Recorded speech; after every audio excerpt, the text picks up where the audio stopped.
honest. I badly need a haircut. I'm eating breakfast this morning, so sorry. Yeah, welcome. So today we are going to talk about the new itineraries for Asia that Princess has released. First off, I want to give my condolences to the families of the workers that were killed on the New Amsterdam, the Holland America New Amsterdam. I'm not going to speculate into what happened. I've read some rumors, but nothing has been confirmed by Holland America other than 2 workers were killed in the engineering area by an accident while they were in Half Moon Cay. Seems like the ship was delayed about 3 hours leaving there while some investigation was happening. But they did arrive in Port Everglades yesterday. I have not checked if they set sail again since arriving in Port Everglades.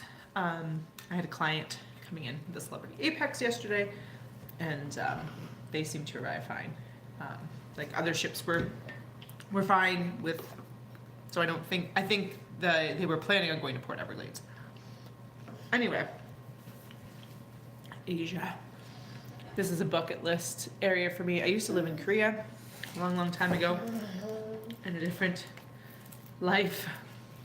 And so I really want to go back, and I really want to cruise Southeast Asia and just see more countries. So the Diamond Princess is leaving in 2025 and 2026. Diamond Princess is usually Princess Asia, so that's not surprising. A bit of an older ship, but it is smaller, which allows it to go into different ports. I do have notes, so if you see me looking down, usually that's what I'm doing. Sometimes I'm looking at the food to feed my daughter. Lives, they're great. So, what is happening with Asia, why you should sail there, and all the different places. Bryony, howdy, Asia's bucket listed for me too. Yeah, Asia just has so many unique stuff, and I feel like Europe does too. Here in North America, our history is obviously long in terms of First Nations people, but short in terms of other civilizations. So a lot of places that we like to go to are First Nations heritage sites, but there's not a lot to them. They're kind of the same. A lot of them are the same, especially amongst certain tribes where things were similar. Whereas Europe and Asia has such a deep history and a variety of cultures involved that there's a lot more richness to it that I'm excited to explore more of. Like I said, I lived in Korea. I've been to Japan. I've been to China. When I adopted my daughter, I adopted her from Bulgaria, which Bulgaria has so much history with it. And so just excited. We're going to Norway this summer, but Norway I'm hoping is just Alaska 2.0. I just want more Alaska. In terms of nature and wildlife, that's what I'm hoping to get from Norway. I'm not going there for history, but when we do Mediterranean, oh my goodness, Pompeii. Cannot wait to go to Pompeii. And we're going to Rome. We're going to a bunch of cool places. And Asia for me is another one of those places that just has so much history and richness to that history and the culture and whatnot. So anyway, Diamond Princess. I'm going to quickly finish off my cereal here. So some reasons you might want to go to Asia. There's temples. There's so many temples. Right? Yep. And the Norwegian stuff is 3 times the price of in Alaska. Yeah, I'm not planning on buying anything in Norway. I don't buy anything. I mean, I have shirts from the cruise ships. This is a Princess Alaska. That's what I buy because often they have the t-shirt sales of 2 for $20 or 3 for $20 or whatever. So we'll probably buy. See, I don't know because we're not sailing with Princess, And so I don't know that I will buy a t-shirt unless I buy it in the port, and those are like the cheapy kind of stuff. So I don't know. We'll see. We'll see what I end up buying. But usually just t-shirts. I don't usually buy anything authentic or anything like that. My house is pretty minimalistic other than all the stuff. Like my daughter's favorite things are like wrapping paper that's crinkly. She's got like a little metal ring somewhere. That's her new obsession with like dropping it on the table. So like we don't tend to buy a lot of stuff anyway. But Norway has like has more history than North America, or longer history than North America at least. So we do have some like the Viking stuff and whatnot that I'm excited for. Woo, where are you going? But yeah, so temples, there's temples galore in Asia, and one of the temples that you can visit during the Asia cruises that Princess is offering is the Temple of the Reclining Buddha, which is the largest temple in Bangkok. I'm Buddhist, I would love to go to this temple. I've been to temples in Korea and in Japan and in China, so going to the largest temple in Bangkok would be so cool to go to. So temples, there's also visits to mosques as well that I had seen on the list, and just different shrines and stuff like that. The food, oh my goodness, I'm vegan, vegetarian when I travel, whatever you want to call it. I'm vegetarian when I need to be vegan when I can be. And so, yeah, the food, I'm not sure how I would do because I was omnivore when I was in Korea before. And I'm not a fan of Japanese food. But Chinese food, oh my goodness, love it. And so, anyway, for those that are omnivore, there's tons of food options. I'm sure as vegetarian, totally no issues. And vegan probably too, because Asian cultures don't tend to have a lot of dairy. But yeah, there's so much like world-class food being offered on the ship. Plus, like when you're off the ship, you can try the different street foods and stuff like that. So lots of different cuisines and food options during these cruises. There's tons of natural wonders and different landscapes and stuff like that. There's beaches, there's rivers, there's waterfalls, there's like gardens, and I saw something about a butterfly farm, and I'm like, butterfly farm sounds fantastic. You want to go to a butterfly farm, Emrys? Go see butterflies? She's like, we went to the Butterfly Conservatory in Niagara Falls a few years ago, and she was just like, could not care less.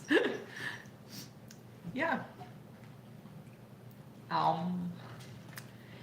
There's 13 UNESCO World Heritage Sites. I love this, that with cruising you can go to so many of these sites because you get more of that cultural. Like there's obviously that a reason why UNESCO has put them as World Heritage Sites. Like they're not just like, oh, whatever places. They have meaning and significance to them. They're not just Disney World, you know? Like, and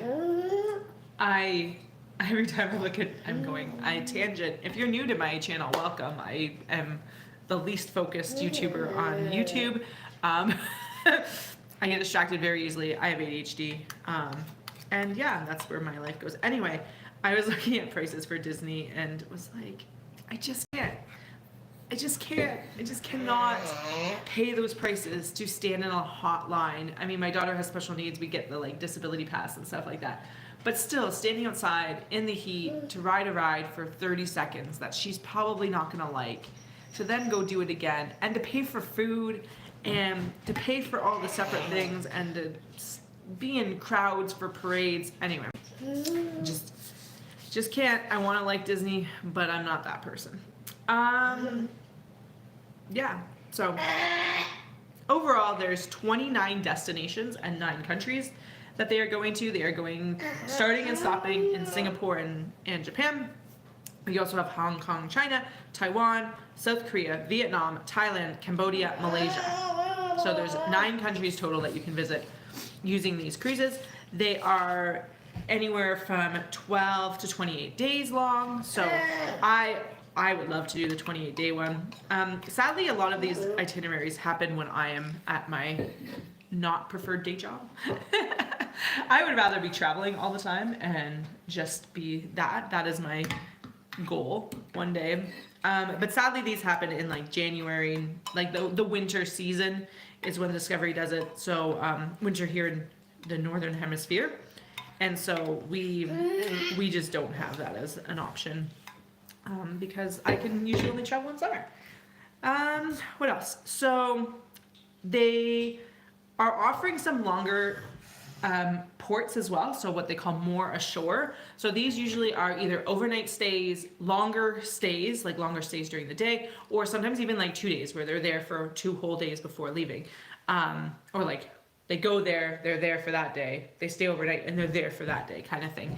And some of those even offer like you can go out and go on an excursion that is for the full day, like full overnight excursions. So those are really cool. They offer them in a variety of different places. So you can kind of get inland a little bit more than just the little brief shore excursion.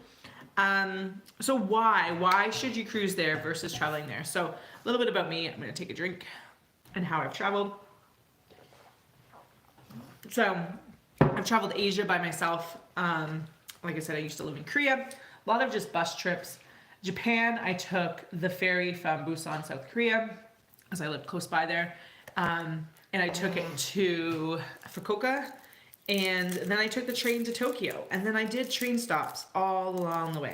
And so I backpacked it, that trip. And it was good. It was not cheap though. And it was a lot of work. And I like planning trips. I like literally my job now to plan people's trips. And it was fun, but it was a lot of work.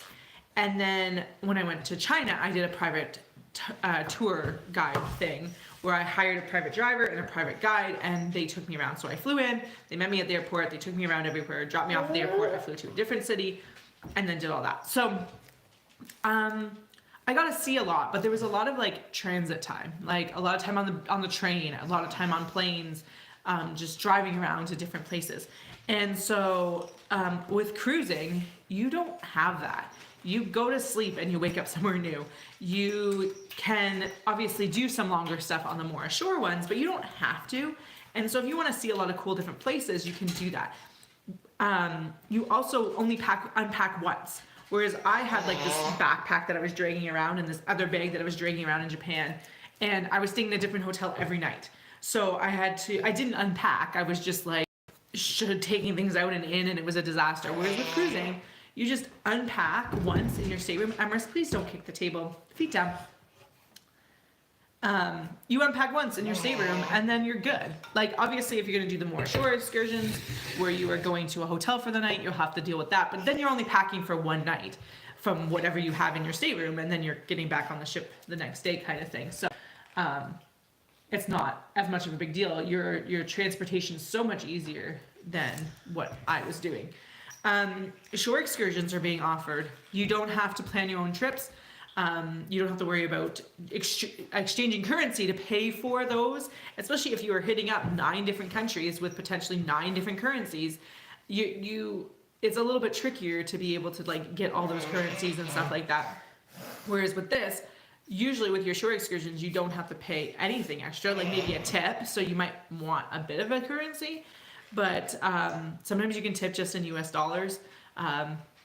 If you want some tips about some stuff like that, I have a private Facebook group, #ad. My private Facebook group is in the description, but I post some tips about tipping and stuff like that. I post tips and tricks. Anyway, so you don't need to have a lot of currency exchange. They're English speaking guides, so you don't have to worry about like, is my guide going to speak English? Do I need to learn the language? Even simple stuff like going to the new country like Japan, I speak 0 Japanese, 0. And going there on my own. Thankfully, a lot of the places I was going to, English, I'm lucky, is a language that a lot of people speak. But like I got lost in Tokyo and like trying to find someone to speak English to at like 3 o'clock in the morning, trying to find my hotel was tricky. And so like when you're on these excursions, you have your guide that can answer those questions for you. And yeah, so just having those short excursions helps so much. Also, if you have picky eaters, whether you're a picky eater, you have picky eater in group, you have dietary restrictions, having food that is safe on your ship and being able to go back to that instead of trying to figure things out. I ate a lot of hamburgers in Japan because, like I said, I don't like Japanese food really. Now, like I like teriyaki, but I had a lot of hamburgers because my safe places are like Hard Rock Cafe, McDonald's, those kind of things.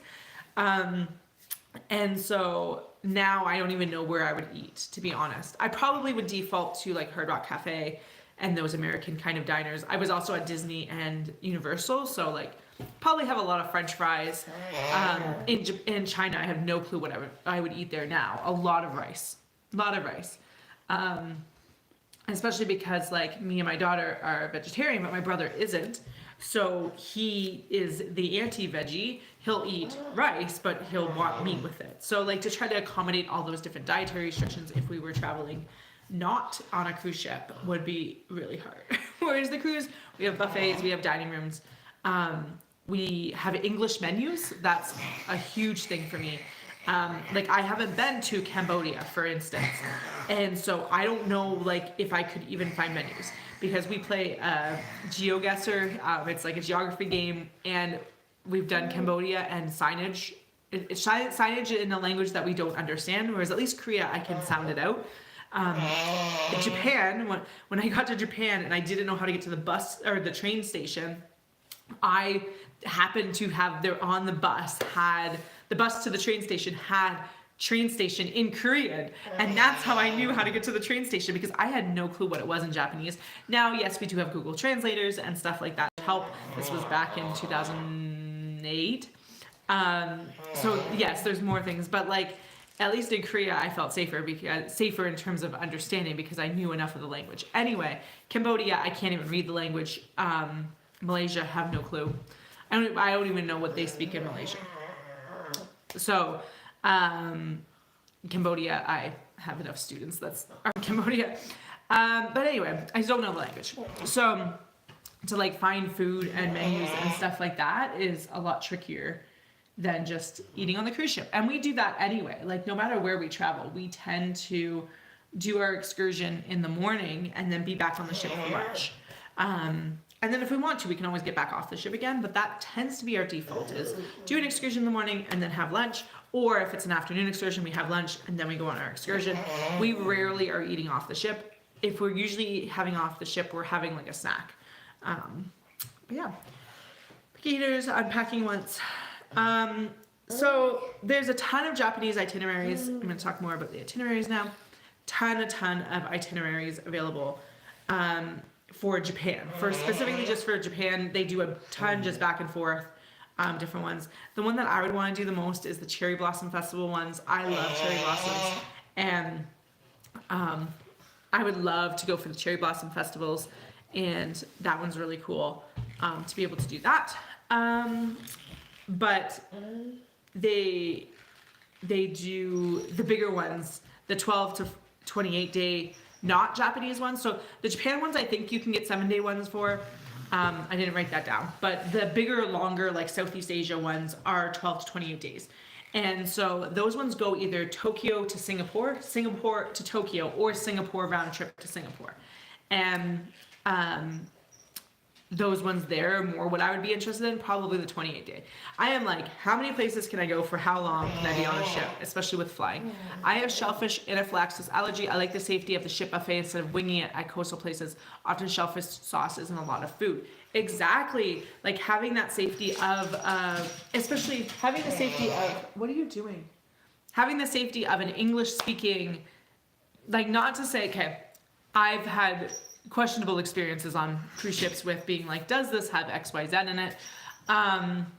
But for the most part, especially if you eat in the dining room, you can get them knowing that you can't have XYZ, and they can accommodate that. Whereas like on land, in Korea, for instance, 90% of the time I didn't know what I was eating. At the time, it didn't matter. Like I'm lactose intolerant, so dairy does not agree with my belly. But they're not a big, heavy dairy kind of society anyway. But it was like, I don't know what this is. Oh, look, there's an octopus head. That's great. Like, a lot of the time, you just had no clue. And like you said, sauces. A lot of Asian cultures use like anchovy sauces and stuff like that. Fish sauces in general. And so, I know that's not shellfish, but anyway, they use a lot of different stuff and knowing what is in it is really important when you have allergies. So yeah, so like the 28 days would be my preference, and like 9 countries. Okay, I want to find the itinerary that does all 9. Let me go to all the places ever, and probably a back-to-back with Japan added on. Flights are probably expensive from North America. If you're in a place closer, then maybe not. But octopus head, yeah. Or like the baby octopuses, like those were in my stew once, and I was like, I'm not eating that. Eat around it. That was also so spicy, and I'm not a spice eater. I was on a tour. I was on a private tour actually, to go to a Buddhist temple, and he was just like, "What do you want to eat?" I'm like, "I don't care. And so we went into this place, and yeah, it was like this stew with like this baby octopus in it. And it was so spicy that I'm just like crying. He's like, "Is it hot?" I'm like, "Yes." And so he got me some rice, and then I like mixed the sauce in with the rice. But yeah, that was really hot. But yeah, like there would be like random things floating around and things. Chicken feet. Chicken feet once, didn't know what it was.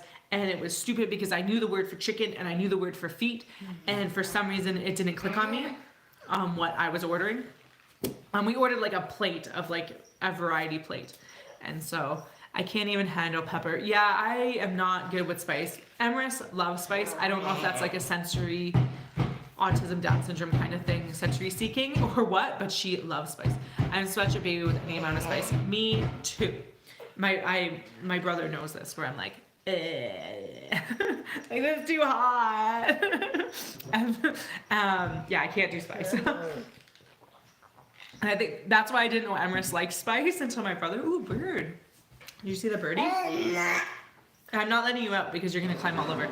I didn't know Emrys likes spice because I don't buy spicy things. And then my brother comes along and he loves spice.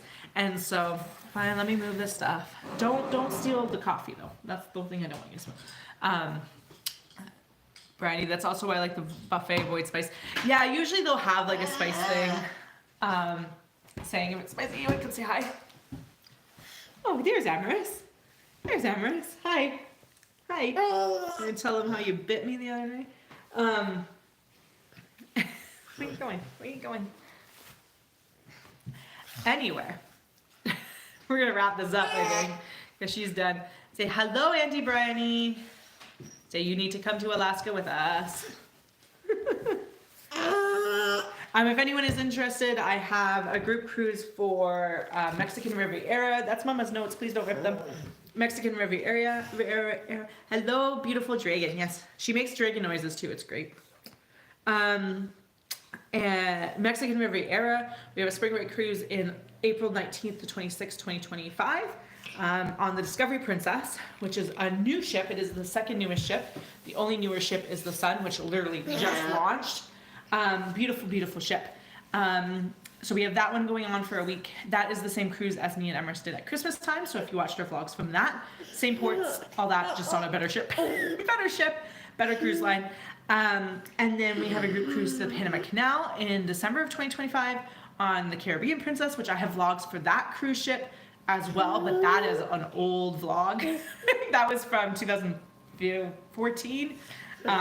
So the ship has been updated since then, but that's Panama Canal 12 night, December 23rd to January, I want to say 4th, 2025 to 2026. So celebrate Christmas and New Year's with us over in Panama Canal. And then we have Alaska group cruise coming soon. I promise you, I emailed my manager at Princess. I do not work for Princess. I sell Princess, but we have our business managers who help us sell cruise lines. So I emailed my manager just being like, "Hey, do you know when Alaska's coming out? Because like I'm doing a group cruise," and she's like, "Nope." Here is Asia. So She's like, I will send out an email once Alaska's available. So last year it wasn't available until like August, but the year before I feel like it was available sooner. This child is wild. But anyway, for Asia, they are having a book early promotion going on, I want to say till June, for the book early stuff. And I'm not sure if these will apply to the current promotions or not, but they also have $100 deposits, so $135 Canadian deposits, and third and fourth guest sale free. So those are the promotions that they currently have going on for most of the cruises. And then right now, like this moment, I think today's the last day. They're also doing free room upgrades, so free category upgrades. So we haven't booked our Discovery one yet. I have the group going, but I haven't physically actually booked my own room. And we were trying to decide, nope, no grabbing, that's me. Trying to decide which room we are going to sail in. And I was like, we could upgrade our cabin stateroom category, or we could sail in the same room as we're sailing on the Sky, because the Sky and Discovery are sister ships. So I haven't booked mine yet because we haven't decided exactly if we want to get the free room upgrade today or if we want to just book the same room that we have for the Sky. We're leaning towards just booking the same as the Sky, just to have like a comparison of being like, look, this is what we sailed in the Sky, this is what we sailed on Discovery, here's how they compare, for the exact same room. So we'll see. But for Asia, elite members, if you are elite status, you get to start sailing. Hello. You can start sailing, booking your sails. Oh my gosh. Booking on the 27th, so coming up here in just a few days, and then the rest of the public can start booking on the 28th. Like I said, they are having a book early sale only until I think it was June. But if you know me, I always recommend booking the day it comes out or the day after it comes out. If you want the best price, you need to book early. You have to. Like, that is how I got like 21-day Mediterranean for like $2,800 person. For a cruise that's now like $4,000 per person, almost $5,000 I think last time I checked, and actually it's sold out for the rooms that we have booked. Like we need 3 people. So if you need 3 people or 4 people, especially with the sailing for free right now, now's the time to book it, because if those promotions apply to Japan, Asia, I don't know that they will apply there, but that's their current promotion going on. So you will save more though by booking early than waiting for someone sails free. Usually. Yeah. So yeah, I don't. If you're looking to book today for something, send me a message on something and I can see what I can do in terms of booking it, because that promotion, like I said, ends today with the free room upgrade. Otherwise, if you're looking to book for Asia or any other cruise, in the description, travelingbeyondboundaries.com, and then there's a book a cruise page, and that goes over the process and stuff like that to book a cruise with me. I don't know that I have any slots available for conference calls or consultation calls right now. I've switched to a new process with my agency where we do consultation call first, and then there is a planning fee. Proposals are way more in depth than they used to be, so we are charging a planning fee, and also just to have that full service of being able to book flights and stuff like that. And actually getting paid for my time, because before I was not. So yeah, I don't know that when my next available consultation time is. You'll have to check the calendar for that. But it revolves around my respite time, because as you can see, it is extremely hard to do anything with her. Very hard. Yes. Mwah. Mwah. She likes feeling me talk. Anyway, we are gonna go. Thanks for those that stuck around during the chaos. But Japan, let me know in the comments. Japan, would you want to do just the 7-day Japan, or would you want like the 12 to 20-day Asia ones? Where in Asia is on your bucket list, if you have a specific place. I think that the world largest Buddha, or the largest temple in Bangkok, the Temple of the Reclining Buddha, is probably number one on my list for Asia. But other stuff is really cool too. I don't want, no, not climbing on the table. Say bye, guys. Say I'm wild. Say, if you want to cruise with me, we got some group cruises. Yeah. They're escorted, meaning we will be there. I will be there to help you. Brandy, chat soon. Keep an eye out, more posts about Asia. Yes, I will probably be posting once they go on sale. In a couple days, I will probably post on the Facebook group, which you are part of. And if you are not a part of it, you should go join it. I am posting, pretty much daily, sometimes multiple times a day on there. And you could ask questions and I will answer them. Other people can answer them if they want. But just trying to get a bit of a group going. And it's private, so you can talk about pretty much whatever you want. And other people on Facebook won't know it. So anyway, thank you so much for watching. And if you haven't subscribed already, subscribe. I do these every Sunday. Usually they're about this chaotic. This is pretty typical. And Princess Cruise news or other stuff that's going on in the cruise industry. And then every Wednesday, almost every Wednesday, sometimes like this past Wednesday, I wasn't able to put out a video because I just didn't have time to edit it. Because that video, let me tell you, the one that's coming out this Wednesday, took forever to edit. But usually Wednesdays I put out a princess related video. So the one coming out Wednesday is about all the different stateroom types. And yeah, that was just a pain in the butt to edit. So anyway, thanks so much, and we will see you guys later. Say bye. Let me hit bye. Let me hit bye. Bye. Done. We are done.